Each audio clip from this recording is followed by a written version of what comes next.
Eram 12 apóstolos. Evangelho de Marcos. Comentário de Mari Persona. Nós vemos aqui uma mudança de nível agora. Jesus começou na sinagoga dos judeus, passou à beira-mar dos povos, das nações, e agora sobe a um lugar elevado, um monte.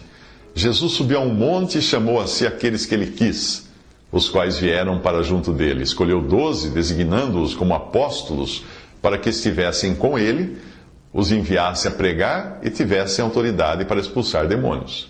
Estes são os 12 que ele escolheu: Simão, a quem deu o nome de Pedro, Tiago, filho de Zebedeu, e João, seu irmão, aos quais deu o nome de Boanerges, que significa filhos do trovão, André, Filipe, Bartolomeu, Mateus, Tomé, Tiago, filho de Alfeu, Tadeu, Simão o Zelote e Judas Iscariotes, que o traiu. Isso está em Marcos 3, de 13 ao 19.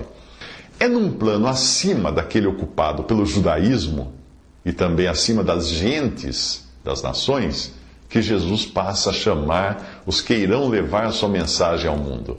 O critério desse chamado é muito simples: porque ele quis, e não por capacidade ou experiência deles. E o chamado tem um triplo objetivo: para que estivessem com ele, os enviasse a pregar e tivesse autoridade para expulsar demônios. Antes de saírem em campo, eles precisam agora ficar a sós com Jesus. E este é o ponto de partida de qualquer trabalho para o Senhor. A sua atividade principal, a atividade deles, seria a de pregar o Evangelho, mas seriam também revestidos de poder sobrenatural para enfrentar as hostes de demônios que fariam oposição a essa obra. Se você ler a Bíblia toda, vai reparar que quase não ocorrem possessões demoníacas no Antigo Testamento. Já percebeu isso? Todavia, nos evangelhos, elas são uma constante. O Filho do Deus Altíssimo, como os espíritos malignos costumavam chamá-lo, estava no mundo. E Satanás sabia que o relógio estava contra ele.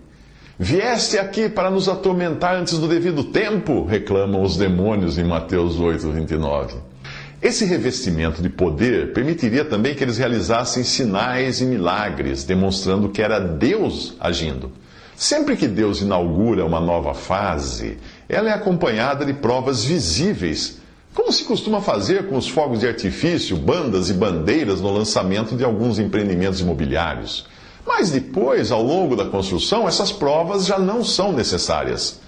Você irá reparar que é assim no livro de Atos e também nas epístolas. No início da igreja, em Atos 2, aquilo foi acompanhado de curas, milagres, maravilhas, que aos poucos foram escasseando, porque Deus não precisava mais provar que aquilo vinha dele.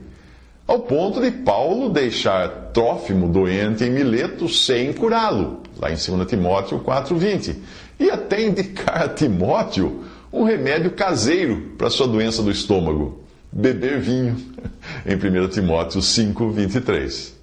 Os momentos que Jesus passa com os 12 apóstolos no monte exigem algumas considerações a mais, se nós quisermos compreender corretamente a palavra de Deus. Muito da confusão e divisão entre os cristãos ocorre por negligenciarem o conselho dado por Paulo a Timóteo, de apresentar-se a Deus aprovado como obreiro que maneja corretamente a palavra da verdade, 2 Timóteo 2, versículo 15. Esse manejar corretamente é dividir cada porção dentro do seu próprio contexto e dentro do seu próprio propósito, e não misturá-las. Jesus escolheu 12, designando-os como apóstolos, para que estivessem com ele, os enviasse a pregar e tivessem autoridade para expulsar demônios. Marcos 13, versículo 14. Adotar literalmente isto para os nossos dias pode nos induzir ao erro. Apesar de ainda valer o princípio de que, antes de dedicar-se à obra do Evangelho, é preciso o crente em Cristo estar com ele numa posição separada e elevada, como aqui o monte representa aqui, ninguém hoje poderia ter a audácia de denominar-se apóstolo. O dom e a posição foram dados aos 12, dos quais Judas seria substituído mais tarde por Matias, em Atos capítulo 1. E após a fundação da igreja, o Senhor acrescentaria mais um apóstolo e revelaria a ele a verdade do corpo de Cristo, que durante séculos ficara oculta em Deus e da qual os profetas de Israel nada sabiam.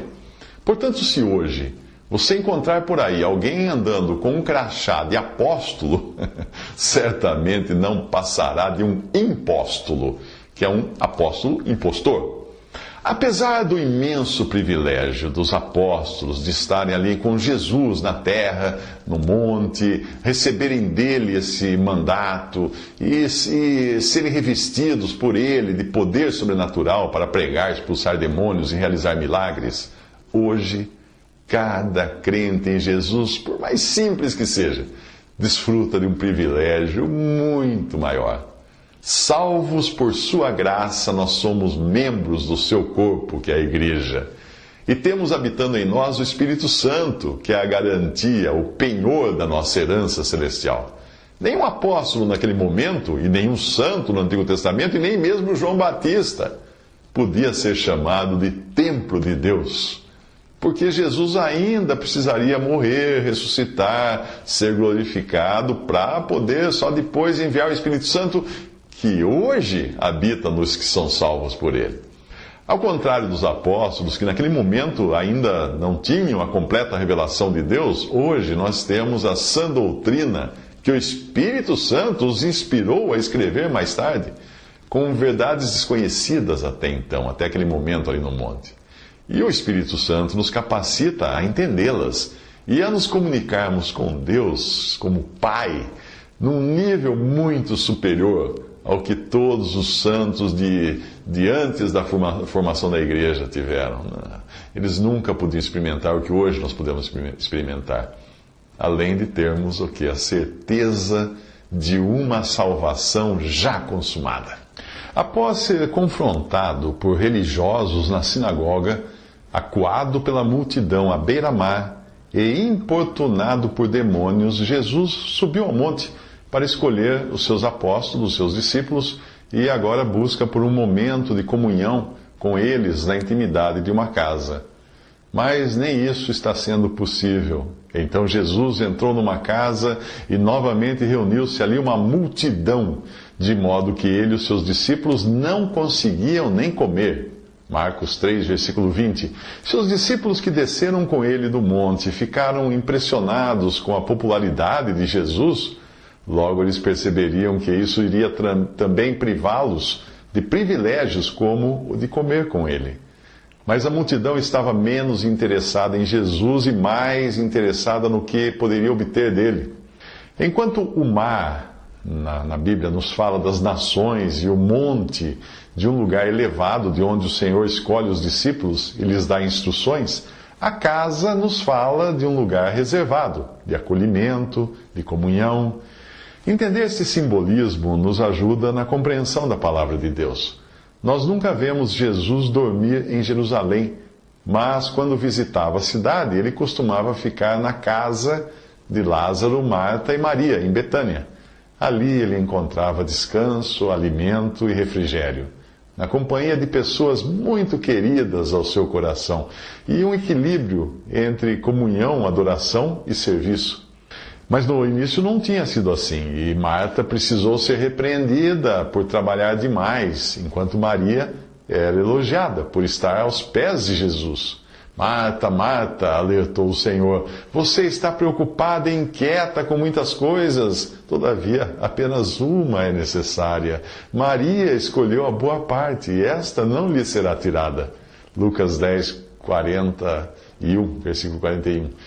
Porém, mais tarde, no capítulo 12 do Evangelho de João, e 6 dias antes da cruz, nós vemos Jesus outra vez hospedado ali, tendo agora Marta equilibrada no seu serviço para o Senhor, Maria adorando a sua pessoa enquanto ungia os seus pés com perfume, e Lázaro em comunhão com ele à mesa.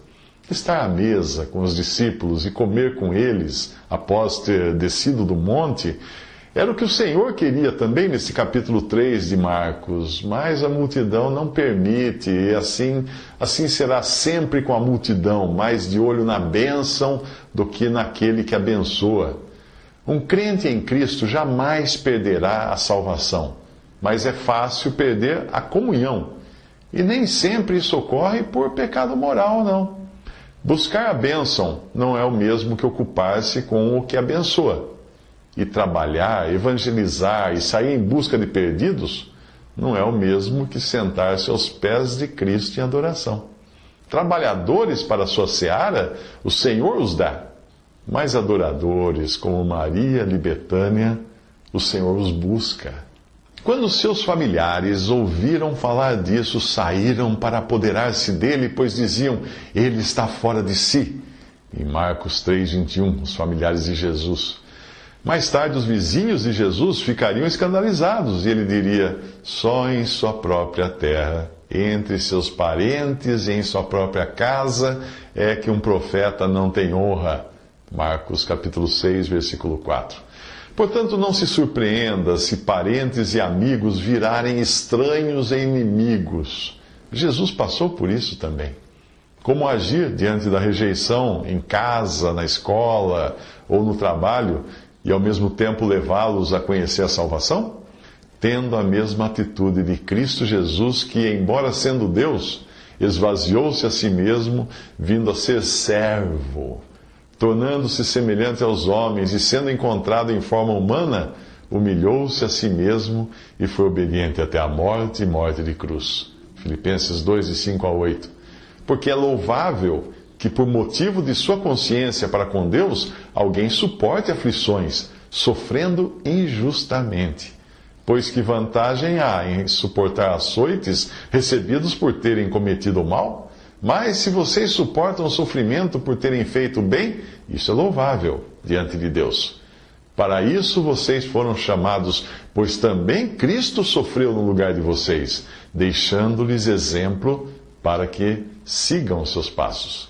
Ele não cometeu pecado algum e nenhum engano foi encontrado em sua boca. Quando insultado, não revidava. Quando sofria, não fazia ameaças, mas entregava-se àquele que julga com justiça. 1 Pedro 2, 19 a 23. A nossa dificuldade está em acharmos que os ataques sejam contra nós, mas não são. O que mudou com a sua conversão? Você não tinha Cristo e agora tem. Era bem tratado e agora não é. Percebe que o ódio e a rejeição não são contra você, mas contra Jesus. Então, não tente se defender, pois o alvo dos ataques não é você, é Jesus. Tenha sempre em mente que os seus inimigos não são os incrédulos, pois a nossa luta não é contra sangue e carne, isto é, as pessoas, mas contra os poderes e autoridades, contra os dominadores deste mundo de trevas, contra as forças espirituais do mal nas regiões celestiais. Satanás e seus demônios, seus anjos. O seu papel é o de interceder por seus opositores, como Paulo intercedeu em favor do rei Agripa, dizendo, peço a Deus que não apenas tu, mas todos os que hoje me ouvem se tornem como eu, exceto estas algemas. Atos 26, 29. Ou então seja como Estevão, que de joelhos orava pelos que o apedrejavam, dizendo, Senhor, não os consideres culpados desse pecado. Atos 7, 60. Jesus bem avisou, tratarão assim vocês por causa do meu nome. João 15, 21.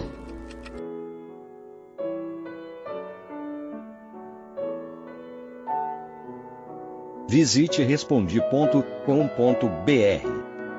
Visite também 3minutos.net.